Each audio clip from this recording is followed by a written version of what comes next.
Right now on ABC 10 News at 4 o'clock, a deadly incident at the U.S. Capitol forcing a lockdown today. The latest on today's events, including the identity of the Capitol police officer killed in the line of duty. Plus, opening day wasn't just a win for the Padres. The local businesses reaping the rewards as they rebound from the economic impacts of the pandemic. And Governor Newsom in San Diego this morning touring a vaccination site in City Heights. Why he hopes the site that he visited will allow the state to change its tier requirements.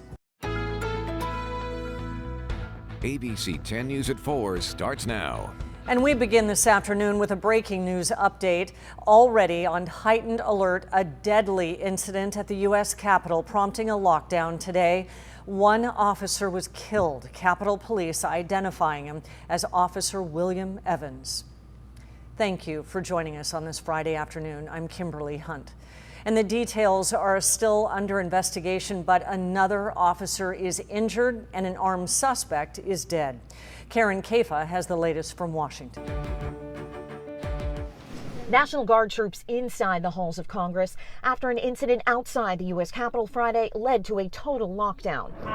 On Friday afternoon, U.S. Capitol Police responded to reports of a driver ramming a vehicle into two Capitol Police officers and a barricade on Constitution Avenue.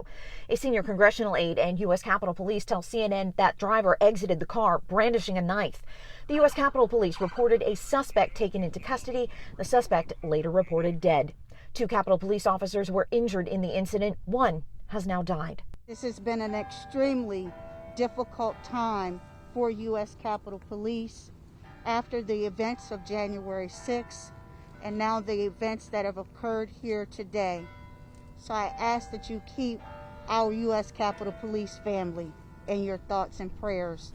Congress is not in session this week, and few lawmakers are working in the Capitol complex. Congressman Ro Khanna of California had just stepped out of his office when it all transpired. When I came back, I had frantic calls from someone on my staff saying, get away, there's an incident. And honestly, it did bring back memories of January 6th. The scene with the insurrection at the Capitol on January 6th is still fresh in lawmakers, officers, and Americans' minds. A massive outer ring of fencing erected around the campus after the riots was removed just weeks ago. In Washington, I'm Karen Kafa. From Camp David, President Biden released a statement saying he and the First Lady were heartbroken over the death of Officer Evans. Flags at the White House have been ordered to fly at half-staff. And this all happened the same day the Inspector General for the U.S. Capitol Police issued a scathing report about the Capitol riots back in January. The report found the department failed to send out intelligence from as early as December 30th, suggesting January 6th protesters may have been inclined to become violent. The report also states police weren't prepared for demonstrations planned that day. The riot left 5 people dead, including a Capitol Police officer, and nearly 140 law enforcement officers were injured. You can stay on top of this story and all of the breaking news with the ABC 10 News mobile app. We will send alerts straight to your phone. It's free in the App Store. A major announcement tonight from the state. Indoor concerts, theater performances, and other private gatherings will be allowed starting April 15th. ABC 10 News reporter Jennifer Kastner listened in this afternoon, and officials laid out the details for reopening. She is joining us live to break it all down for us. Hi, Jennifer. Hi, Kimberly. Yes, this is incredible news for a lot of industries that have been crippled by the pandemic, and for fans who want to go back to concerts and other indoor events. Here's what we know so far. Indoor events like concerts and sporting events and conferences at places like hotels can start up again on April 15th with some limitations. For large venues, testing or proof of vaccination would be required. The capacities for these events will all be dependent upon what reopening tier each county is in. And in order to increase capacities at some venues, the state is allowing for venues to have sections for fully vaccinated people who can sit shoulder to shoulder, but they must be wearing masks. This announcement comes as the state officials said that COVID numbers are plummeting and vaccination rates continue to increase. We've got interviews with state health officials who unveiled the plan in a news conference just a few hours ago. That's coming up tonight on ABC 10 News at 5 p.m. Reporting live tonight, Jennifer Kastner, ABC 10 News. We look forward to that at 5. Thank you, Jennifer. Businesses around Petco Park had their doors wide open for Padres opening day, and they will again tonight for the team's second home game. It's a key part of the return to normalcy that we're tracking as part of our Rebound initiative. ABC 10 News reporter John Horn shows us how businesses are adjusting to the limited capacity. A little exhausted. Eric Tesmer wouldn't have it any other way. His East Village restaurant, Basic Pizza, made $15,000 in sales on Padres opening day, the best in recent memory. Everything was full. We even got busier earlier than we anticipated. Tesmer says there was a steady stream of fans before, during, and after the game. But other businesses around the stadium had more segmented waves.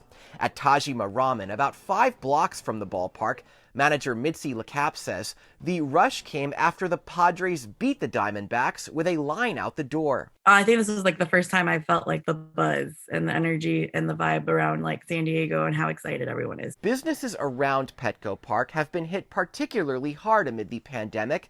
They pay high rents and have seen a loss of foot traffic due to the Padres not having fans in 2020, as well as mass cancellations of conventions. It's been a lot of like opening, closing, training staff, lessening staff. The afternoon game time also appeared to be a factor for some full-service restaurants because it ended at 4:30, not translating to as many dinner guests at Union Kitchen and Tap on 5th. Once the sun's going down, it's a little cooler. They want to go out. They want to be outside. I think it'll definitely help for Gaslamp for us. Restaurant manager Kelsey Day says she expects more fans dining with them Friday, with first pitch after 7 p.m. John Horn, ABC 10 News. The Padres play the Diamondbacks tonight, and they're home through Wednesday when they host the San Francisco Giants. The jobs report for March was released today, and it's giving hope that our economy is getting back some normalcy. 916,000 jobs were added last month. Delivery services such as UPS and FedEx made up the majority of the hires. The March jobs increase is the biggest we have seen since August and almost double February. The unemployment rate is now 6%. It was 3.5% before the pandemic. We will be able to continue voting in Georgia unobstructed if we can get federal remedy, if people raise their voices. If you aren't paying attention yet to what's happening in Georgia around the new voting law, now is the time. It is just the start of a possible wave of legislation that could make it harder for some people to vote. There are 361 bills related to restricting voting proposed in all but 3 states. The Brennan Center found that most target absentee voting and impose stricter voter ID requirements. All under the guise of election integrity and preventing fraud, when it was certainly investigated and determined that there was no wide-scale fraud, certainly no fraud here in Georgia that would have in any way changed the outcome of the election. Laws like these have always had the attention of the Georgia Election Protection Legal Committee. Advocacy groups are challenging the Georgia law, though, because through lawsuits, because it disenfranchises large numbers of voters, disproportionately voters of color. It's done through overly complicated requirements to get absentee ballots, making it harder to vote if you show up to the wrong polling place, and criminalizing things nonpartisan groups have done for years to encourage voting. This is not about an election. This is about the fundamental right to vote that was paid for with the blood of many Americans. It's a core principle of our democracy. The new Georgia law and similar proposals in Texas have also received the attention of private businesses. American and Delta Airlines taking clear stances against them. Even Major League Baseball is considering moving the AllStar game out of Atlanta. But I think it elevates the level of awareness just on a national scale, so that people are starting to look at, does this make sense? Is this a solution looking for a problem? Franklin encourages everyone to educate themselves on bills proposed in their states and let legislators know their stance on them. Now, we're looking at the future of face masks. They're still needed now to protect against COVID. What doctors are saying about using them in the future just for cold and flu season. And new at 4 o'clock, Major League Baseball has announced it's relocating the All-Star game and draft out of Georgia. This over the state's sweeping new election laws. MLB Commissioner Rob Manfred released a statement today that says, in part, Major League Baseball fundamentally supports voting rights for all Americans and opposes restrictions at the ballot box. The commissioner said the league will continue with plans to celebrate the memory of Hank Aaron during the season's All-Star festivities. In addition, he said the planned investments to support local communities in Atlanta will move forward. The league is finalizing a new location for this season's All-Star game.